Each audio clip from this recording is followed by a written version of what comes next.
¿Está Marcela Durrié? Sí. Más espantoso que decirle vago y marquero a Máximo Kirchner. No creo. Yo pedí perdón. Che, a ver si se... El mío era 12 y ahora... Bueno, última expositora. Vamos. Bueno, es difícil hablar a esta hora, ¿no? Y voy a tratar de hacerla cortita porque además a mí me hubiera gustado que el debate empezara con las cuestiones políticas y terminara con las cuestiones que en el fondo son instrumentales.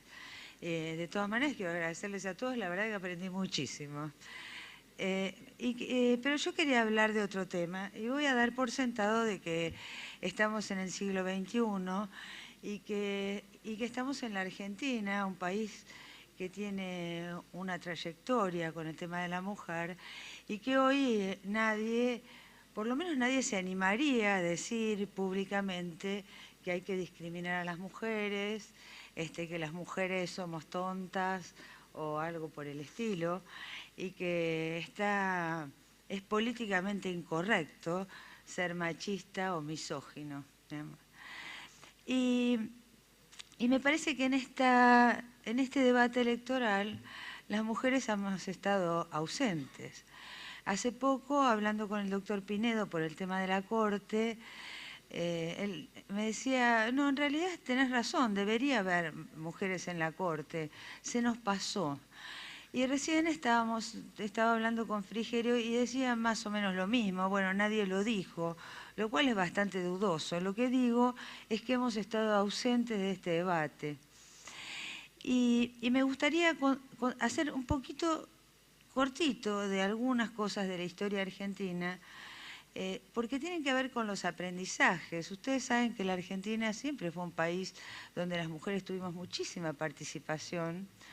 Además fuimos uno de los países donde las mujeres primero estuvimos alfabetizadas y por lo tanto esto hizo que hubiera siempre mujeres, pero hubo mujeres desde la época de la colonia con grado militar. De todas maneras la quiero hacer cortita. Lo que quiero decir es que después de una pelea por el sufragio femenino donde participaron todos los sectores políticos, prácticamente todos, tuvimos una cosa rara en la historia, que es que las mujeres, al mismo tiempo que votamos, tuvimos la posibilidad de ser candidatas. Y en ese momento, estoy hablando del 55, antes del golpe militar, tuvimos la representación más alta del mundo, la representación parlamentaria más alta del mundo. Y esas mujeres, que quiero aclararles, que eran señoras amas de casa, porque las mujeres de Evita, digamos, porque fueron las únicas que utilizaron, el peronismo fue el único que utilizó una ley que permitía a las mujeres participar como candidatas usando la personería de sus partidos de origen. En general eran como eran las mujeres de esa época. Ustedes piensen que no las dejaban salir solas a la calle, que tenían prohibido estudiar. Eran en general amas de casa, con un nivel de educación formal muy bajo. Y sin embargo, lograron leyes modernísimas para esa época. Por ejemplo, la ley de divorcio, por ejemplo, la igualdad de los hijos ante la ley.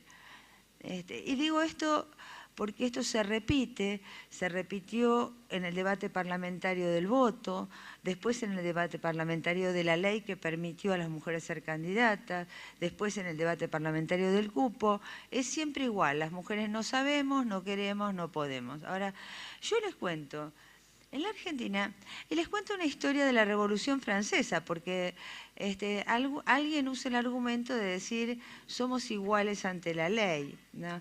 Ustedes saben que en la Revolución Francesa participaron muchísimas mujeres, y algunas de ellas fueron quizás las que empezaron la Revolución Francesa, y entre ellas había una mujer muy importante que se llamaba Olympia de Gouges, y cuando llegó la hora de hacer la Declaración de los Derechos del Hombre, los muchachos dijeron, sí, pero eran del hombre.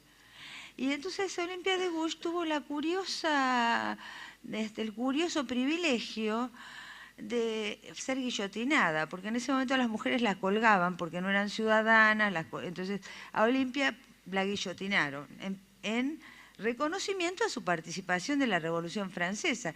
Y desde ahí en adelante la idea fue la de la Revolución Francesa de la igualdad formal de derechos, ¿no? Digamos, fuimos avanzando en tener una igualdad formal. Ahora, si miramos la realidad, y insisto, estoy tratando de hacer una apretadísima síntesis, nosotros lo que vemos es que las mujeres argentinas, empezando por hasta las de clases sociales más altas, ganamos entre el 25 y el 30% menos que los varones a igual capacitación y igual tarea. Nos ocupamos de casi el 100% de la carga doméstica, que significa alrededor de 6 horas diarias de tarea extra. Ni hablar de la violencia de género, ni de lo que se llaman en el mundo hoy políticas de cuidado, digamos, estados que subvencionan la posibilidad o tienen dispositivos que permiten a las mujeres trabajar en las mismas condiciones que los hombres. Bueno, una mortalidad materna que no baja y que es altísima para la Argentina. Una cantidad de embarazos adolescentes en aumento, el 15% de embarazos adolescentes, con lo que eso significa asegurar la reproducción de la pobreza estructural, porque una madre adolescente, estoy hablando de madre de 15 años, no está en condiciones ni físicas ni psicológicas de hacerse cargo de sus hijos, y además su madre o su familia de origen está criando a los hijos anteriores, y podría seguir así lugar por lugar, ¿no? Entonces, cuando hablamos de igualdad, no sé de qué hablamos, pero es una discusión vieja. Ya cuando se discute en la Convención Constituyente del 94, ustedes habrán visto que hay una palabrita. Yo en esa época era diputada nacional y fui parte de las que pelearon el cupo, digamos. Había una palabrita que decía igualdad real, que intentaba avanzar sobre esto que después se llamó la paridad. Pasaron los años, en ese momento el Partido Justicialista, con lo que se llamó Partido Peronista Femenino, después Rama Femenina, y esta ley, que también era un único en el mundo, fue la primera ley que hablaba de la participación de las mujeres como tal, digamos. Después en Europa la reinventaron, digamos, y la llamaron cupo partidario. Entonces yo me acuerdo que una vez una académica... claro, cuando nosotros sancionamos la ley de cupo y recién nos reíamos con Landó porque nos peleamos bastante, cuando sancionamos la ley de cupo, claro, fue la novedad en el mundo y la verdad que no sabíamos muy bien qué estábamos haciendo, porque no había ninguna experiencia anterior que dijera cómo iba a funcionar eso en la realidad. Y esa ley de cupo nos permitió avanzar muchísimo hasta que hoy diría que casi no hay leyes discriminatorias, y avanzar en la incorporación de los derechos de la mujer en la Constitución Nacional en el 94, con ese tercio de mujeres, que inclusive incluyó una cláusula, perdón por la redundancia, que es la cláusula transitoria segunda, que dice que no puede haber en la Argentina ningún sistema electoral que tenga como resultado menos de un tercio de participación femenina. Entonces, acá estamos incumpliendo dos cosas. Por un lado, la igualdad real, y por otro lado estamos incumpliendo esto porque, a pesar de que empecé diciendo que yo creo que por lo menos en las palabras, ningún varón, ninguna mujer, nadie en ningún partido político hoy defendería que las mujeres estemos en esta situación en la Argentina, la cultura es como un elástico y tiene muchos condicionantes, entonces así, uno la suelta y las cosas tienden a volver a la realidad.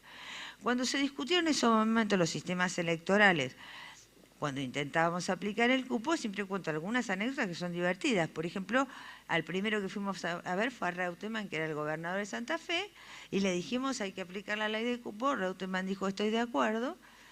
La ley de cupo con la ley de lema se da tan de culo, con perdón de la palabra, que el resultado fue que no entró ninguna mujer. Hasta que fuimos aprendiendo y fuimos sacando las leyes de cupo.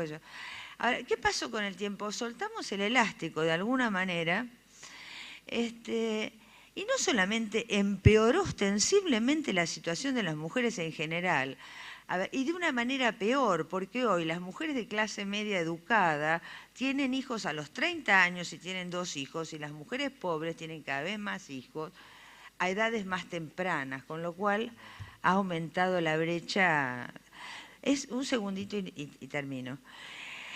Entonces, la situación, acá se está discutiendo en general las leyes nacionales, pero las peores situaciones están en las provincias. Yo el fin de semana estuve en Misiones, para que se den una idea, en Misiones con la ley de lemas no solamente hace que la reelección sea indefinida, sino que más hay una sola concejal mujer en Posadas, que es la capital de Misiones.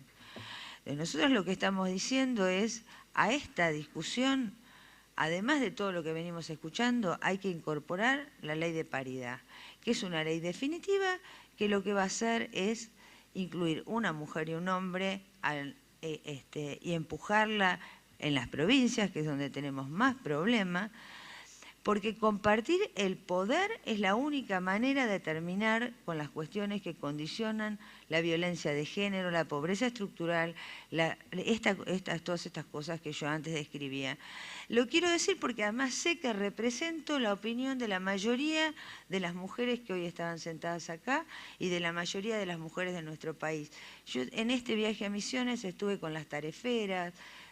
La verdad, la situación de las mujeres hoy en la Argentina es desesperante y no estoy diciendo que los varones no puedan entender esto desde lo racional, pero lo cierto, como empecé diciendo, no está nunca en la cabeza de los hombres, si nosotras no se lo decimos. Esto de, no nos dimos cuenta, tiene que ver con la falta de empatía con los problemas, porque además es cómodo tener una mujer que se ocupe de cuando no hay jardines maternales, de cuidar a los hijos, etcétera, etcétera. Entonces, lo quiero plantear, me parece que no es una cuestión menor, que no es casual que de esto se hable hoy al final. Para el mecanismo raro siempre termina hablándose al final, pero nosotros lo vamos a poner al inicio, porque esto es una cuestión de fondo. Y lo demás, habrá que discutir detalles si buscamos una forma de voto u otra forma de voto. Esto estoy, gracias por darme unos minutos más. Muchas gracias. Muchas gracias a todos los expositores, muchas gracias al personal de la Cámara que nos ha acompañado y ayudado, y a los pocos diputados que todavía quedan también muchas gracias. La seguimos a diputada Siciliani. A eso iba.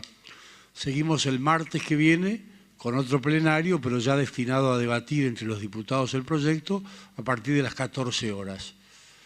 No sé si va a ser aquí o en la sala 1, pero es el martes a partir de las 14. En la sala 1 me aclaran.